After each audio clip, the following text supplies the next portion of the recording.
Mamá en cena, Europa sin ti. Hermana, sí. Yo, ¿y qué su Laurita perdió todo su dinero?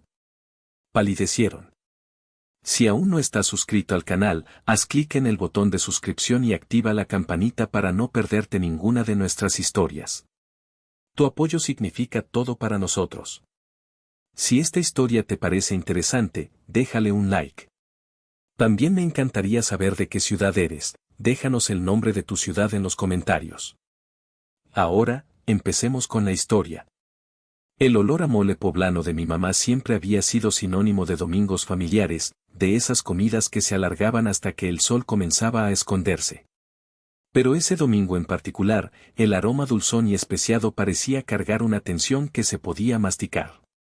Desde que llegué a casa de mis padres, sentí esa vibración en el aire, esa falsedad en las sonrisas. Mi hermana, Laurita, como siempre, era el centro de atención. Mamá no dejaba de cantarle alabanzas por un supuesto trato millonario que había cerrado para su boutique online, un negocio del que nadie sabía mucho, pero que sonaba impresionantemente bien en boca de mi madre. Papá, Ricardo, asentía con la cabeza entre cada bocado y cada ojeada al periódico deportivo, como si su única función fuera la de comparsa en el teatro de las apariencias familiares. Yo, Mateo, intentaba participar, soltar algún comentario casual, pero mis palabras se perdían en el éter o eran recibidas con esa condescendencia que reservaban para el práctico de la familia, el ingeniero, el que no entendía de negocios creativos. Mientras mi madre detallaba por enésima vez lo brillante y visionaria que era Laurita, mi mente inevitablemente viajó al pasado, a ese rincón amargo donde se acumulaban los desprecios y las injusticias. Recordé con una punzada dolorosa aquella vez, hace ya casi 10 años, cuando esperé con toda la ilusión del mundo una carta. Era la aceptación para una beca en Alemania, mi sueño dorado para estudiar una especialización. La carta nunca llegó, o eso creí durante meses, hasta que un día, ordenando un viejo armario, encontré el sobre arrugado y abierto, escondido entre los suéteres de invierno de Laura.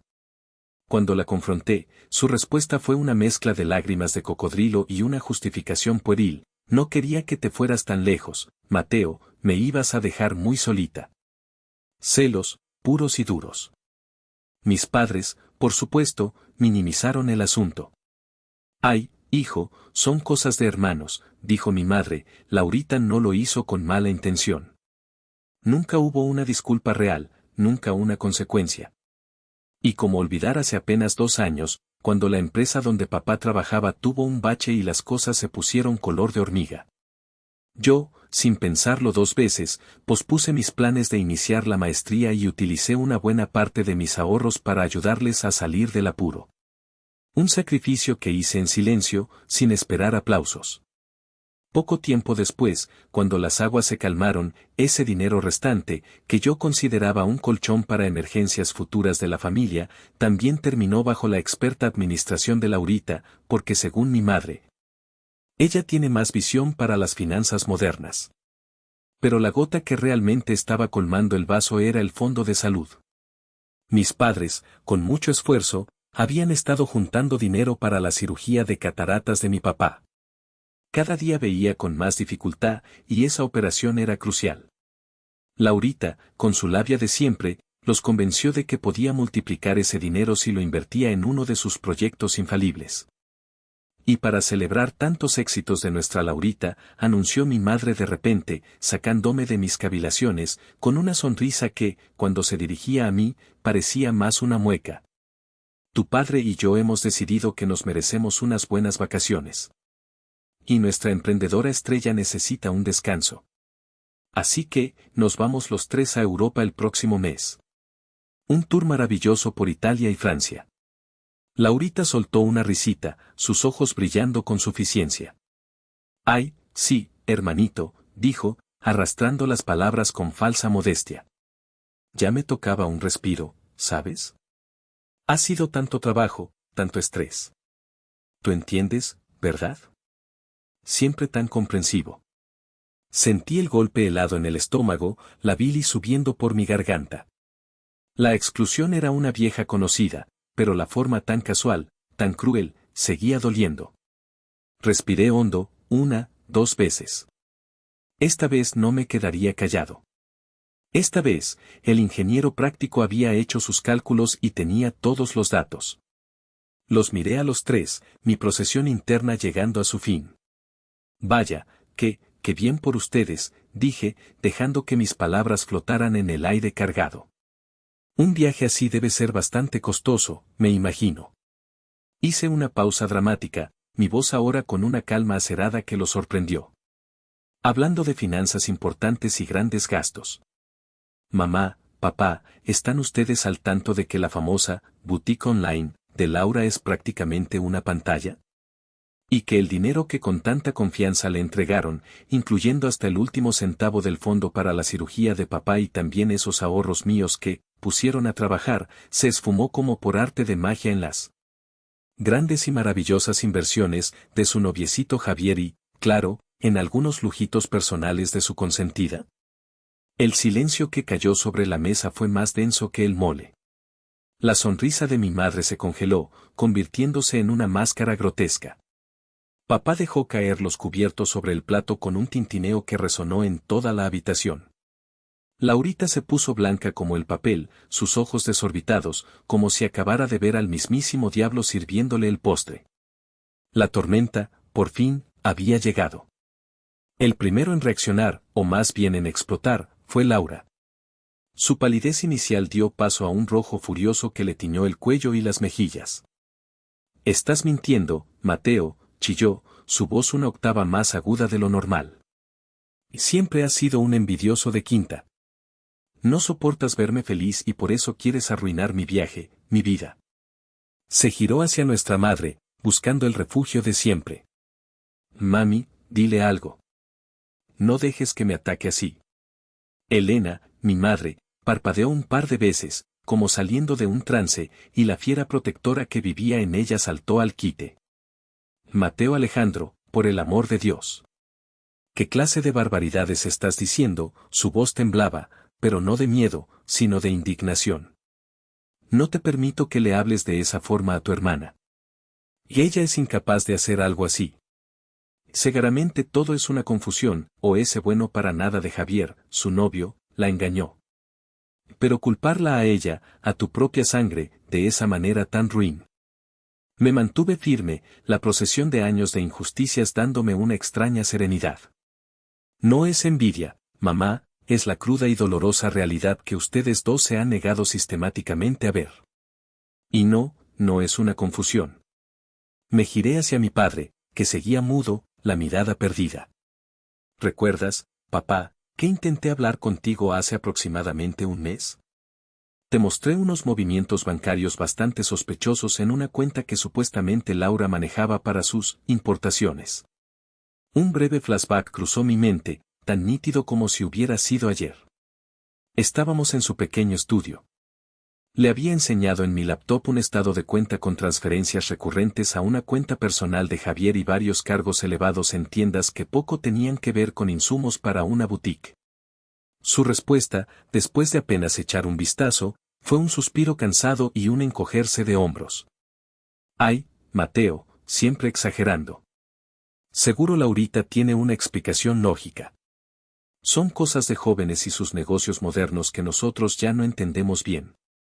No te metas en sus asuntos». Su desinterés en aquel momento había sido como una bofetada. Regresé al presente.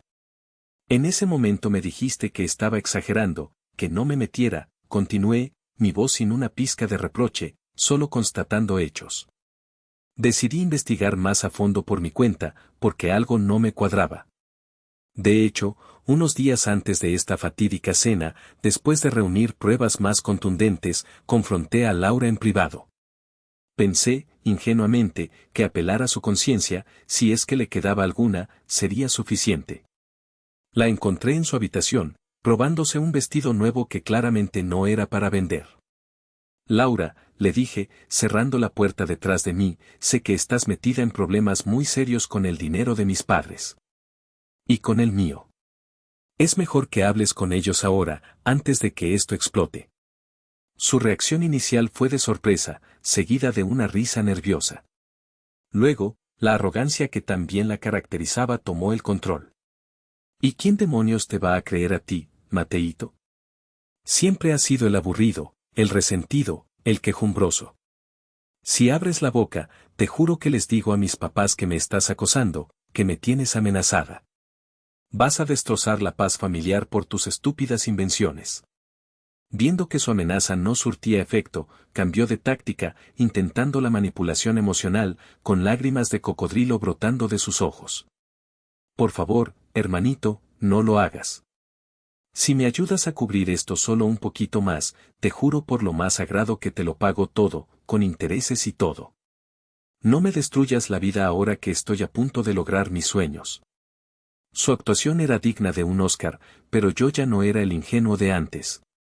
En ese momento, como si estuviera perfectamente sincronizado con el guión de una telenovela, sonó el timbre de la casa. Mi madre, visiblemente aliviada por la interrupción, corrió a abrir. Era mi tía Carmen, la hermana menor de mi padre. Una mujer sensata, observadora y, lo más importante, una de las pocas en la familia que no se dejaba engañar por los encantos superficiales de Laura. Yo la había llamado un par de horas antes, con un pretexto vago sobre un anuncio familiar importante y le había pedido, casi rogado, que se apareciera casualmente a la hora de la comida.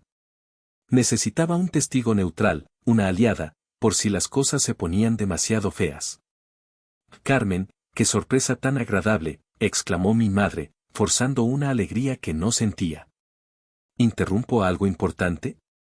Mi tía nos miró a todos, su mirada deteniéndose un instante más de lo necesario en las caras descompuestas de Laura y mis padres, y luego en la mía, que cegaramente reflejaba una determinación gélida.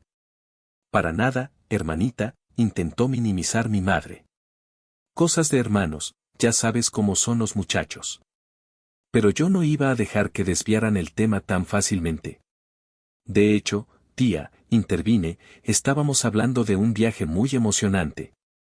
Mamá, ya le contaste a mi tía Carmen que el fabuloso tour por Europa se va a pagar, en parte, con el dinero que papá necesita con urgencia para su cirugía de cataratas? Porque, hasta donde yo sé, ese fondo era intocable. El comentario fue como un dardo directo al corazón de mi padre. Se llevó una mano al pecho, su rostro contorsionado por una mezcla de incredulidad y un dolor profundo. Laura, hijita, ¿el dinero de mi operación, también? Su voz fue apenas un susurro, pero cargado de una angustia que me encogió el alma, a pesar de mi resolución. Laura, acorralada, recurrió a su papel de víctima profesional. Las lágrimas ahora sí eran genuinas, o al menos muy convincentes.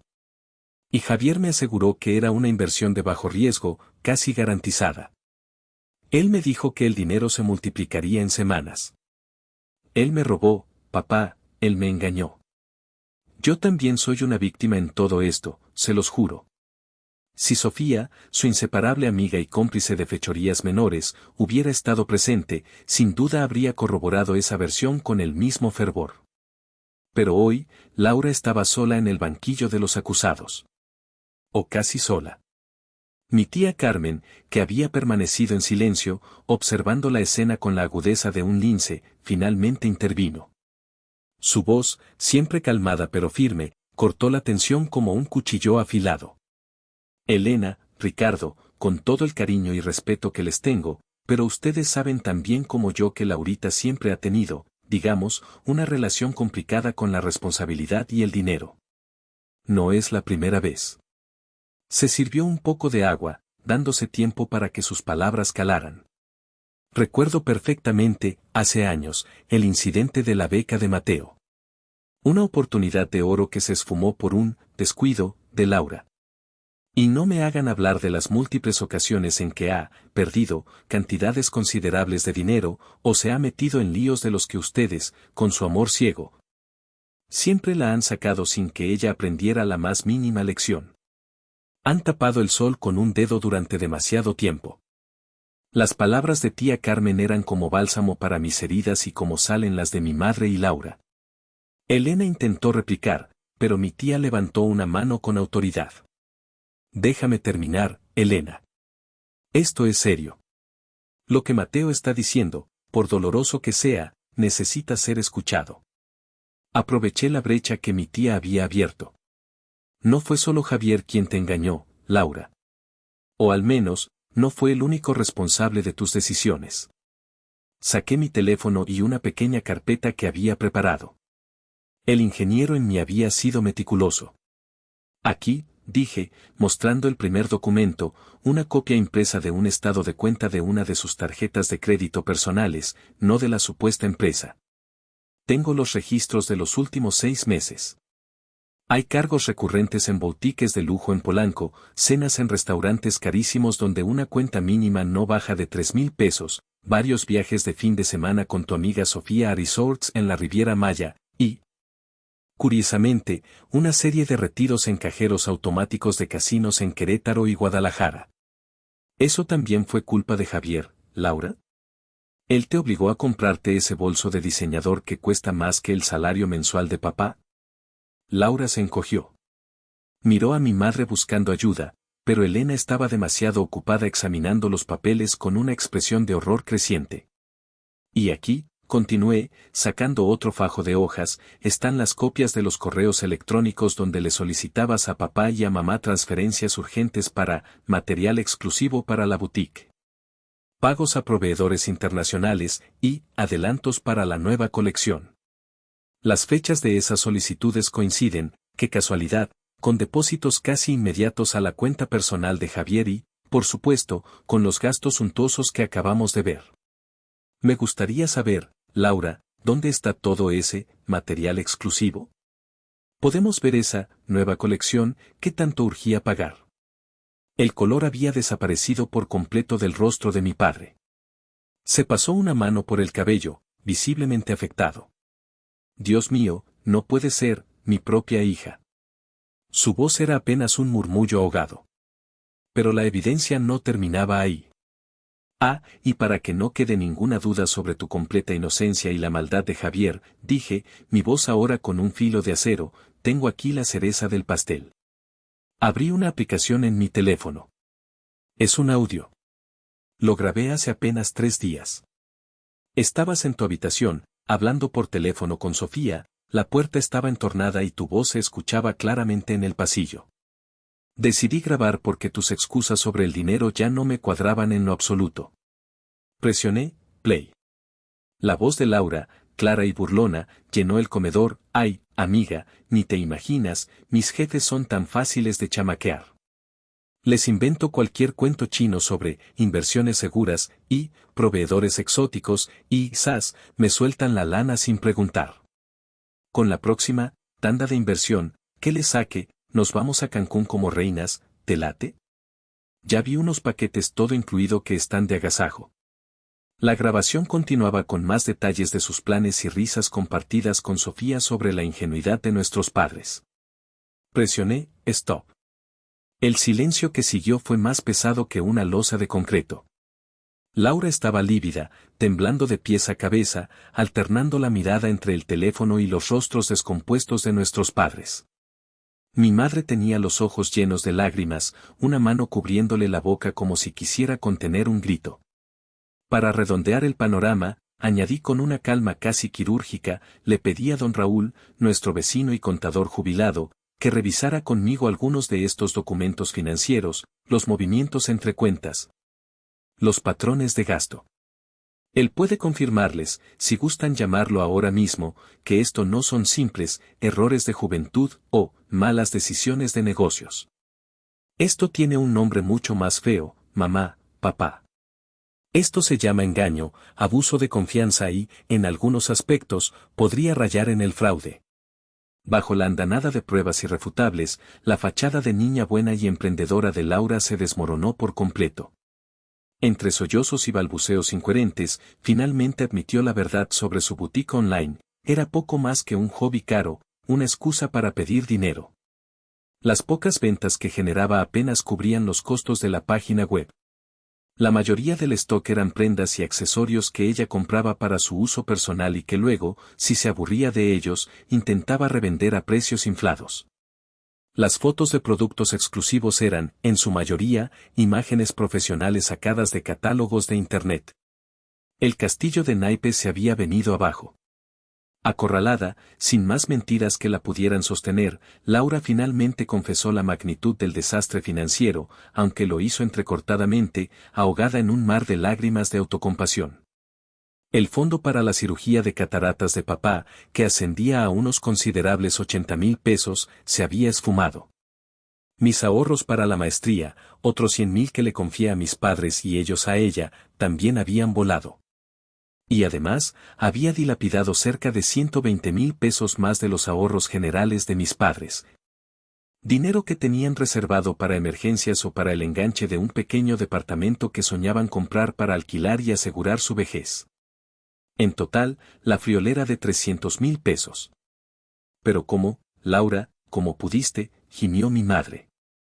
Iba a recuperarlo todo, se los juro, sollozó Laura, aferrándose a un último hilo de justificación. Y Javier me dijo que su sistema era infalible, que el próximo golpe de las criptomonedas nos haría millonarios. Que podríamos devolverlo todo y aún nos quedaría una fortuna. ¿Y dónde está Javier ahora? ¿Dónde está ese genio de las finanzas?, preguntó mi padre con una voz gélida que nunca antes le había escuchado. Laura se encogió aún más. No, no lo sé, admitió en un susurro. No me contesta el teléfono desde hace como una semana. La última vez que hablé con él, me pidió una última inversión fuerte, para asegurar ganancias exponenciales. Le transferí lo último que quedaba. La clásica estafa, y mi hermana había caído redondita, llevándose a mis padres y a mí entre las patas. Mi tía Carmen, que había estado escuchando con una mezcla de tristeza y resignación, no pudo evitar un comentario cargado de ironía amarga. Bueno, pues al menos ya no tendrán que preocuparse por el tipo de cambio del euro ni por reservar hoteles en París. Problema resuelto. Nadie rió. El viaje a Europa, que hacía apenas una hora era el símbolo del éxito de Laura, ahora se sentía como una burla macabra. En un intento desesperado por desviar algo de la culpa, a Laura se le ocurrió llamar a Sofía, su mejor amiga.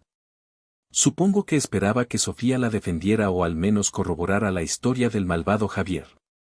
Con el consentimiento de mis padres, que a esas alturas ya no sabían qué más esperar, Laura marcó el número y puso el altavoz. Amiga, necesito tu ayuda, exclamó Laura apenas Sofía contestó. Mis papás están vueltos locos, Mateo les llenó la cabeza de cosas horribles sobre el dinero y Javier. La voz de Sofía sonó confundida al principio, luego cautelosa. Le conté rápidamente, con el apoyo de mi tía, lo que había sucedido y las pruebas que tenía, incluyendo el audio de su conversación. Hubo un silencio tenso al otro lado de la línea. Luego, Sofía, con un cinismo que me heló la sangre, dijo, mira, Laura, yo te quiero mucho, pero siempre te dije que eras muy aventada con la lana. Varias veces te advertí que ese tal Javier no me daba buena espina. Yo solo te acompañaba a donde tú querías ir. Si te gastaste el dinero de tus papás en tus cosas, pues ya es tu problema, ¿no? No me metas en tus broncas. Y colgó. La amistad de años, la complicidad en los despilfarros, se había esfumado con un clic. Laura se quedó mirando el teléfono con la boca abierta, traicionada por su propia cómplice. Este golpe pareció afectarla casi tanto como la revelación de sus fraudes. El aislamiento era ahora completo. Mi padre se levantó de la mesa. Caminó de un lado a otro del comedor, como un león enjaulado. Su rostro reflejaba una tormenta de emociones, ira, decepción, dolor profundo, pero también una incipiente resolución. Se detuvo frente a Laura, quien seguía sollozando en la silla. Has jugado con nuestra confianza de la manera más vil, Laura, dijo, su voz vibrando con una autoridad que rara vez ejercía. Has jugado con nuestra salud, con el futuro de tu hermano, con nuestros sueños. Esto no se va a quedar así.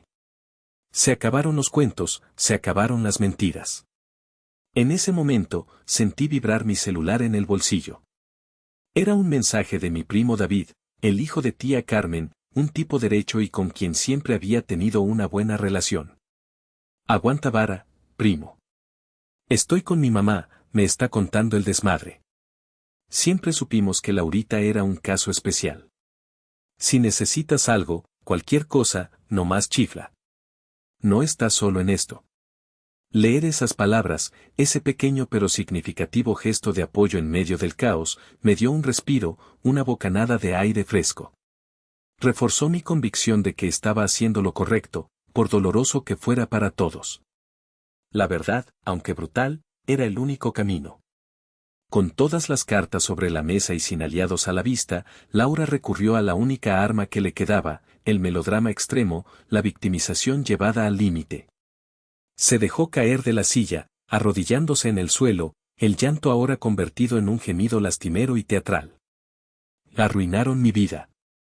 Todos ustedes arruinaron mi vida, gritaba entre sollozos desgarradores, golpeando el suelo con los puños. Ahora todos me van a odiar para siempre. No tengo nada, no soy nadie. Ese maldito de Javier me desgració y ustedes solo me juzgan.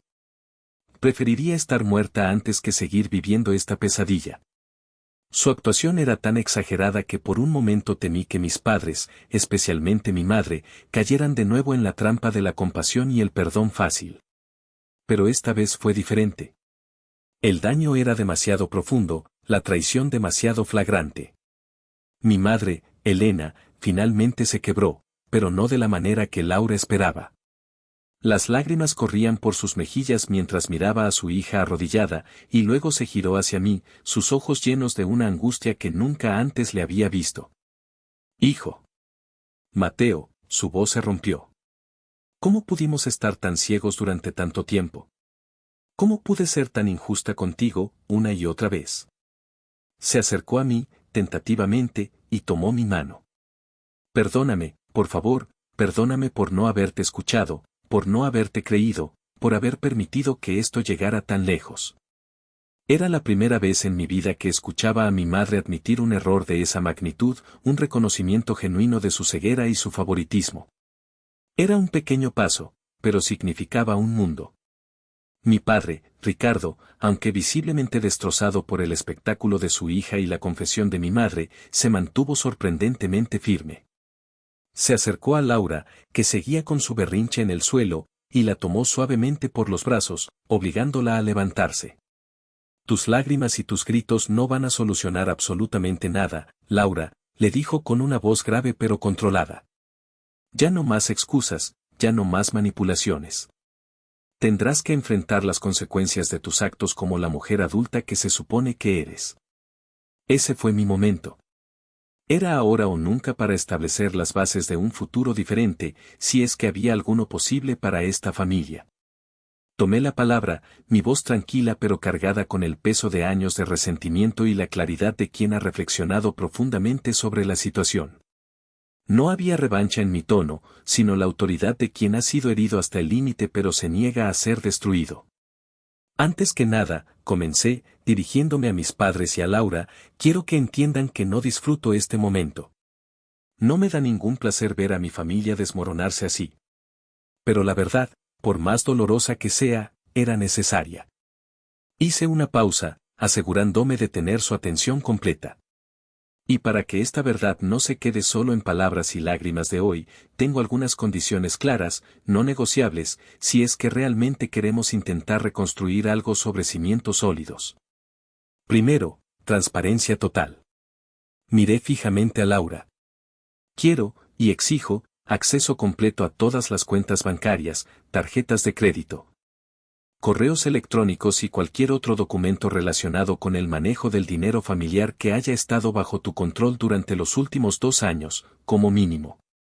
Con la ayuda de don Raúl, realizaremos una auditoría detallada para saber exactamente a dónde fue cada centavo. Segundo, plan de restitución concreto. Continué, mi voz sin titubear. Laura, a partir de mañana, te dedicarás a buscar un trabajo de verdad. O 2, si es necesario. Olvídate de tus negocios online, de fantasía. Cada peso que ganes, un porcentaje significativo, que determinaremos entre todos con la asesoría de tía Carmen, se destinará a un fondo para reponer el dinero que perdiste. Y la prioridad absoluta será el dinero de la cirugía de papá. Tercero, consecuencias legales para Javier y potencialmente para ti, Laura. Mi mirada se endureció. Vamos a explorar todas las vías legales posibles para denunciar a Javier por fraude. Y quiero ser muy claro en esto, si durante la auditoría encontramos evidencia de que tú, Laura, incurriste en algún tipo de fraude directo, falsificación de firmas, robo de identidad, cualquier cosa, no dudaré un segundo en apoyar que se tomen las medidas legales correspondientes también en tu contra. El parentesco no te eximirá de la responsabilidad penal, si la hubiera. Cuarto, terapia obligatoria e inmediata para ti, Laura. La miré con una mezcla de severidad y una pizca de lástima. Es evidente que tienes problemas serios que van más allá de la simple irresponsabilidad financiera. Necesitas ayuda profesional para entender por qué actúas de esta manera, por qué engañas a la gente que te quiere. Tu asistencia a terapia psicológica no será opcional, será una condición indispensable. Y quinto, y quizás lo más importante, para ustedes, mamá y papá. Mi voz se suavizó un poco, pero sin perder firmeza. Esto tiene que ser un verdadero punto de inflexión en cómo funciona esta familia. Se acabó el favoritismo descarado, se acabaron los secretos tóxicos, se acabó el tapar el sol con un dedo. Si esta familia tiene alguna esperanza de sanar y seguir adelante, tendrá que ser sobre nuevas bases, honestidad radical, equidad en el trato y respeto mutuo. Mi relación futura con ustedes, y mi disposición a seguir siendo parte de esta familia, dependerá directamente de su compromiso real con este cambio. Cuando terminé de hablar, un silencio denso y cargado de emociones se instaló en el comedor. Mis padres me miraban con una mezcla de asombro, dolor y una incipiente comprensión. La claridad y la dureza de mis condiciones los habían tomado por sorpresa, pero en el fondo, en algún lugar de sus corazones heridos, sabían que yo tenía toda la razón. Laura, por su parte, había dejado de llorar. Me miraba con una expresión indescifrable, quizás una mezcla de odio, miedo y, quiero creer, una diminuta semilla de vergüenza. La partida de ajedrez había terminado. Y esta vez, yo había dado el jaque mate. Los meses que siguieron a aquella fatídica comida dominical fueron, por decirlo menos, complicados. La casa de mis padres, antes un escenario de falsas armonías y favoritismos velados, se convirtió en un campo donde se libraban batallas silenciosas y se intentaba construir una nueva normalidad sobre los escombros del engaño. No fue fácil para nadie. Laura, bajo la estricta supervisión de mi tía Carmen, quien asumió el rol de capataz con una eficiencia admirable, consiguió un trabajo de medio tiempo como cajera en un supermercado y otro por las tardes, contestando teléfonos en un pequeño consultorio dental. Odiaba ambos empleos con toda su alma, se quejaba constantemente de lo humillante que era, pero la amenaza de consecuencias legales más serias y la presión familiar la mantenían a raya. Tuvo que vender gran parte de su guardarropa de diseñador, sus joyas y hasta su laptop de última generación para empezar a abonar al fondo de restitución. Se mostraba resentida, hosca, pero cumplía, aunque fuera a regañadientes. Y sí, comenzó a asistir a terapia 2 veces por semana, una condición inamovible que yo mismo me encargué de verificar. Mi papá, gracias a un pequeño préstamo personal que tía Carmen, con su generosidad de siempre, nos ayudó a conseguir a nombre de mis padres, y que Laura estaba obligada a ayudar a pagar con sus nuevos ingresos, pudo finalmente someterse a su cirugía de cataratas. La operación fue un éxito. Ver la alegría en su rostro cuando empezó a distinguir los colores con nitidez de nuevo, cuando pudo leer sin forzar la vista, fue uno de los pocos momentos de genuina felicidad en medio de tanta tensión. Parecía haber envejecido 10 años de golpe tras el escándalo, pero también había ganado una nueva gravedad, una nueva perspectiva. Mi madre fue quien, quizás, experimentó la transformación más visible, aunque también la más dolorosa. El velo del favoritismo se había desgarrado de forma brutal, dejándola expuesta a una realidad que se había negado a ver durante décadas. Hubo muchas lágrimas, muchas noches de insomnio. Intentó acercarse a mí en múltiples ocasiones, al principio con torpeza, con disculpas entrecortadas que sonaban más a justificación. Pero poco a poco, a medida que las semanas pasaban y la cruda verdad se asentaba, sus palabras comenzaron a sonar más sinceras. Un día, me invitó a tomar un café, solo los dos. Con la voz entrecortada y los ojos enrojecidos, me pidió perdón de una forma que nunca antes lo había hecho. Fallamos, Mateo, me dijo, tomando mis manos entre las suyas. Te fallamos terriblemente como padres. Fui ciega, fui injusta. No sé si algún día podrás perdonarnos del todo, ni a tu padre ni a mí, pero quiero que sepas que estoy empezando a entender el profundo daño que te causamos. Y lo lamento más de lo que las palabras pueden expresar. Yo mantuve una distancia prudente pero cortés. Necesitaba mi espacio para sanar, para procesar. Los visitaba con menos frecuencia, pero las visitas eran más reales. Comencé mi maestría, pagándola con mis propios ahorros y un pequeño crédito educativo. Don Raúl, el vecino contador, se convirtió en un inesperado mentor financiero, ayudándome a organizar mis finanzas y dándome sabios consejos sobre inversiones seguras y planificación a futuro. Su apoyo discreto pero constante fue invaluable. El incidente europeo, como mi primo David lo bautizó con su característico humor negro, se convirtió en una especie de leyenda familiar no contada, un punto de inflexión que todos recordaban en silencio. Era el recordatorio constante de hasta dónde podían llegar los secretos, las mentiras y el favoritismo desmedido, y de las consecuencias devastadoras que podían acarrear. Respecto a Javier, el infame novio estafador de Laura, unos meses después nos enteramos a través de las noticias y redes sociales que había sido detenido en otra ciudad, acusado de múltiples fraudes similares. Evidentemente, no recuperamos ni un centavo del dinero que se llevó, pero hubo una extraña sensación de justicia cósmica, un pequeño consuelo al saber que al menos no seguiría engañando a más incautos. El futuro de Laura sigue siendo una incógnita. Sigue trabajando, sigue pagando su deuda a la familia, sigue en terapia. Hay días en que parece haber aprendido la lección, en que muestra atisbos de madurez y remordimiento genuino. Otros días, recae en su vieja actitud de víctima resentida. El camino para ella es, sin duda, el más largo y empinado. Nuestra relación como hermanos es tensa, distante, casi inexistente. Quizás algún día, en un futuro lejano, podamos encontrar un terreno común, pero por ahora, las heridas son demasiado profundas. Yo, por mi parte, me siento más fuerte, más seguro de mí mismo. Establecer esos límites claros, aunque dolorosos en su momento, fue liberador. La relación con mis padres está en un lento y cauteloso proceso de reconstrucción. Ya no hay silencios incómodos ni conversaciones superficiales para evitar los temas espinosos. Papá me trata con un respeto que nunca antes me había mostrado, me pregunta mi opinión sobre asuntos importantes, me ve como a un igual. Mamá está aprendiendo a escuchar de verdad, a validar mis sentimientos, a reconocer mis logros sin comparaciones odiosas. Ha pasado casi un año desde aquella comida de domingo que lo cambió todo. Las cosas en mi familia no son perfectas, ni mucho menos un cuento de hadas con final feliz. Todavía hay cicatrices, todavía hay momentos de tensión. Pero son reales. Laura sigue pagando su deuda, tanto la económica como la moral. Mis padres están esforzándose, de verdad, por ser diferentes, por construir relaciones más sanas con ambos hijos.